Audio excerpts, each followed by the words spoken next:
آج میرے بھائی تقریباً آپ عدالت کورٹ کچہری میں جا کے دیکھو کتنے مقدمات ایسے ہیں کہ بیوی نے شوہر پہ مقدمہ کر دیا. ہیں ایسے مقدمے کے نہیں؟ شوہر کے بھائی پہ مقدمہ کر دیا, شوہر کے باپ پہ مقدمہ کر دیا. خدا کی قسم وہ وفادار بیوی ہی نہیں تھی. اگر کتنے بھی حالات خراب تھے نا, شوہر کے خلاف مقدمہ کبھی سوچ بھی نہیں سکتی. بہت سے شوہر ظالم ہوتے میں مانتا ہوں, بیویوں پہ ظلم کرتے میں مانتا ہوں, ان کو چاہیے کہ صبر کریں, اس لیے کہ فرعون کی بیوی حضرت آسیہ نے کتنا بڑا صبر کر کے دکھایا تھا. اللہ اس صبر پر بھی اجر دے گا.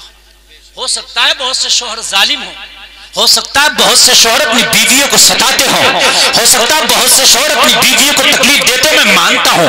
میں یہ نہیں کہہ رہا کہ سارے شوہر دودھ کے دھلے ہیں, مگر اتنا ضرور مانتا ہوں اگر شوہر ظالم ہے اس پر اگر صبر کر جائے گی نا تو اللہ اس پر بھی اجر عطا فرمائے گا.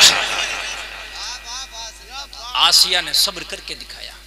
لیکن ذرا سی بات, آج کل قانون بڑے خطرناک بن گئے. اگر بیوی چاہے نا اچھے خاصے شوہر کو پھنسوا دے, اچھے خاصے ان کے گھر والوں کو پھنسوا دے, جھوٹے مقدمات لگوا دو. آج تو ہے نا 164 کے بیان ہو گئے تو پھر اس کے بعد میں تو جیل جانا ہی جانا ہے. بڑے خطرناک معاملے آج دیکھنے میں آ رہا. اور میرے بھائی ذرا کان کھول کے سنو, دیکھنے میں آ رہا اپنی بہنوں کو اپنی بیٹیوں کو یہ سمجھا کے بھیجو سب سے اعلیٰ حکم تیرے لیے تیرے شوہر کا ہے, سب سے اعلیٰ مقام تیرے لیے تیرے شوہر کا ہے, سب سے بڑھ کر عزت تیرے لیے تیرے شوہر کی ہے. اگر باپ کا جنازہ گھر میں پڑا ہے, بیوی کے لیے تب بھی حکم ہے کہ شوہر کے بغیر اجازت کے باپ کے جنازے میں نہ جائے. اگر شوہر منع کر دے تو جنازے میں نہ جانے کی اجازت ہے.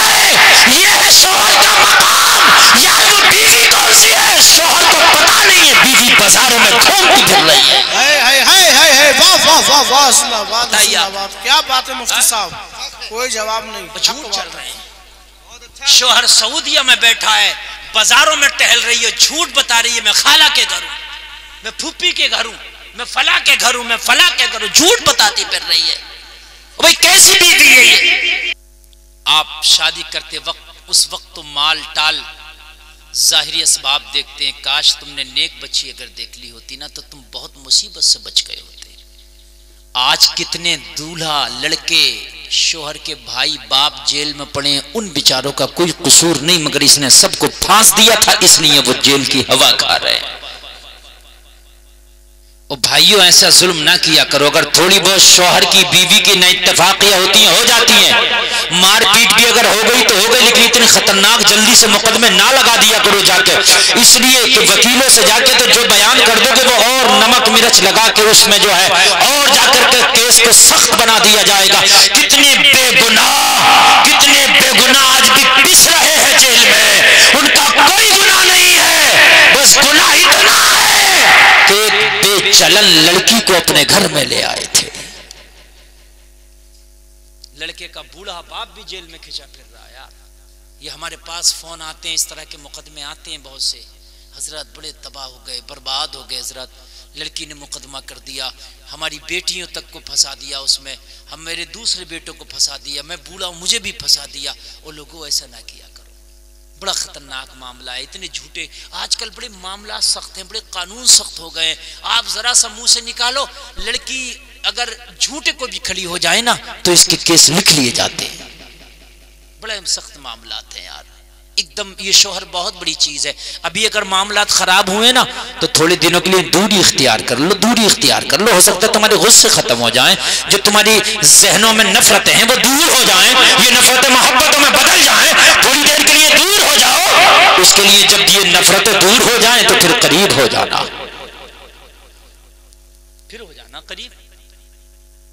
لیکن ہمارے ہاں تو الٹے مقدمے بہت جلدی چل جاتے ہیں. اللہ کے رسول کی بارگاہ میں جانے کے لیے صبح میں تیار ہو گئی, فجر کی نماز پڑھی. نماز پڑھنے کے بعد میں شوہر نے بیوی کو لیا ساتھ میں, بیوی نے چادر اوڑھی اور چادر اوڑھ کے اپنے گھر سے نکل پڑی. پہلے اس طرح کے فرقے نہیں ہوا کرتے تھے جیسے آج فرقے ہیں. پہلے پردے کے لیے چادر کا استعمال ہوتا تھا. کیا استعمال ہوتا تھا؟ چادر اوڑھ لیا کرتی تھی. اگر آج بھی کوئی صحیح سے چادر اوڑھ لے, اس کا جسم نہ دکھے تو وہ بھی پردے کے حکم میں آئے گا. ضروری نہیں ہے کہ وہ برقع ہی ہو, اور آج کا وہ برقع جس سے کہ جسم نہ ڈھکے وہ بھی پردے کے حکم میں نہیں آئے گا. سمجھ رہے ہیں؟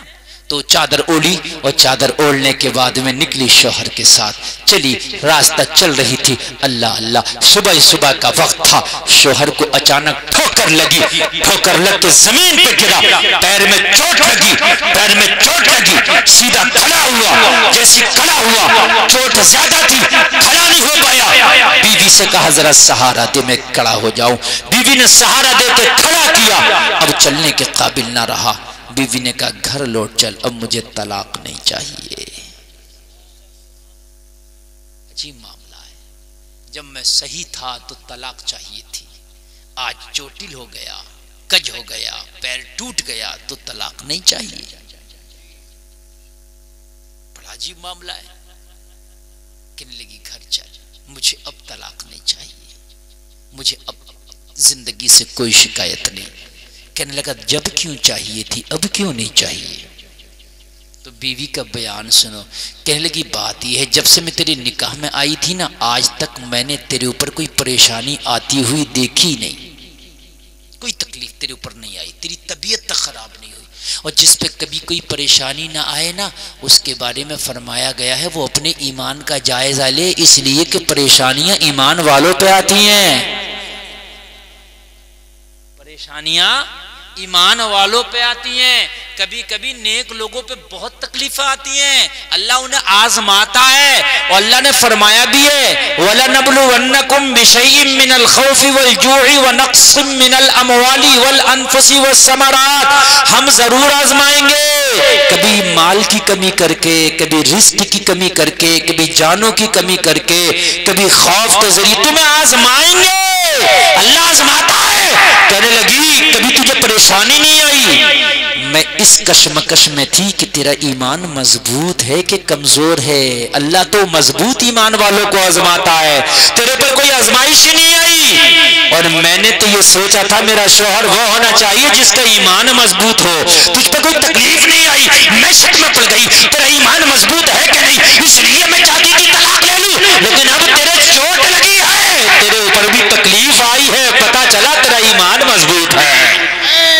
واہ واہ واہ واہ، کیا سبحان اللہ، اللہ اکبر، یا رسول اللہ، زندہ باد، زندہ باد، اللہ اکبر، واہ واہ واہ واہ واہ۔ اگر آج تکلیف آ جائے نا بیوی کو، کیا بات، شوہر کے گھر جا کر تکلیف، فون پہ فون نہیں ہٹتے، فون پہ فون نہیں ہٹتے، وہاں تو کھانا بھی اچھا نہیں، رہنا بھی اچھا نہیں، آپ نے کس جگہ پہ مجھے ڈال دیا، کہاں میرا نصیبہ پھوڑ دیا، فون پہ فون لگے ہیں، کبھی بھیا سے فون، کبھی ابا سے فون، کبھی اماں سے فون، انہیں نہ چین سے رہ رہی ہے، نہ چین سے گھر والوں کو رہنے دے رہی ہے۔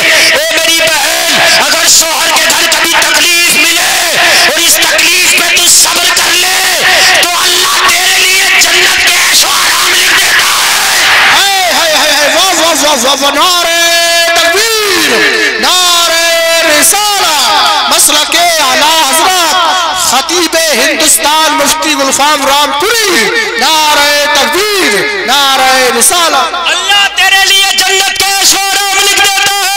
او میری بہنوں، اگر شوہروں کے گھر کبھی تکلیفیں آئے تو گھر والوں سے شکایت نہ کیا کرو، اپنے والدین کو بار بار فون نہ کیا کرو، ان کی توہین نہ کیا کرو۔ ارے شوہر کے گھر اگر سوکھی روٹی بھی ملے تو اس کا اللہ کا شکر ادا کیا کر، تیرے گھر والے پوچھا بھی کرے تو ان سے کہہ دیا کر اللہ کا شکر ہے، میرا شوہر جیسی بھی کھلاتا ہے مگر مجھے عزت کے ساتھ کھلاتا ہے۔ اگر شوہر کی توہین کرے گی اس کا سر نیچا ہوگا، شوہر کی بدنامی کرے گی تیرا رب تجھ سے ناراض ہوگا۔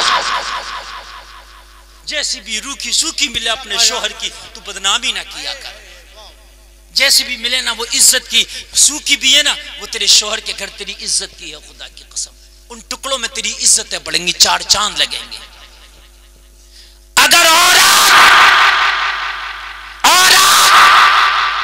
کسی غیر کے گھر کے کتنے بھی اچھے لقمے کھائے، زمانہ شک کی نگاہ سے دیکھ سکتا ہے یہ کیوں کھلا رہا ہے اور یہ کیوں کھا رہی ہے، میرے جملے سمجھ رہے ہیں کہ نہیں سمجھ رہے ہیں آپ؟ لیکن شوہری وہ دیوار ہے، شوہر سونے کے لقمے کھلائے تب کوئی شک نہیں کر سکتا، چٹنی کے لقمے کھلائے تب کوئی شک نہیں کر سکتا۔ بیوی کے لیے سب سے مضبوط دیوار شوہر ہے، شوہر اگر قریبی رشتہ دار بھی عورت کو زیادہ اس کے پر مہربان ہو لوگ شک کی طرف لے جائیں گے. توجہ کرو. لیکن اگر شوہر اپنی بیوی کو کتنا بھی عیش میں رکھے یا کتنا بھی تنگی میں رکھے کوئی غلط شک لے جا ہی نہیں سکتا، اس لیے کہ شوہر بڑی مضبوط دیوار ہے، بڑی مضبوط دیوار ہے. اور جب نیک بچیاں گھروں میں آتی ہیں، نہ نیک آتی ہیں تو ان کی ڈیمانڈیں بھی نیک ہوتی ہیں. سبحان اللہ، ان کی ڈیمانڈیں بھی اچھی ہوتی ہیں. وہ شوہر سے کہتی ہے نماز پڑھنے لگ جاؤ، تم بھی نماز. کتنوں کو ہم نے دیکھا کہ شادی کے بعد قرآن پڑھ لیا. بھائی کیوں پڑھ لیا؟ کہنے لگے کیا کریں، بیوی نیک مل گئی، اس نے بار بار فورس کیے تم نے قرآن نہیں پڑھا، قرآن پڑھو، قرآن پڑھو. ہم نے شادی کے بعد قرآن پڑھا ہے.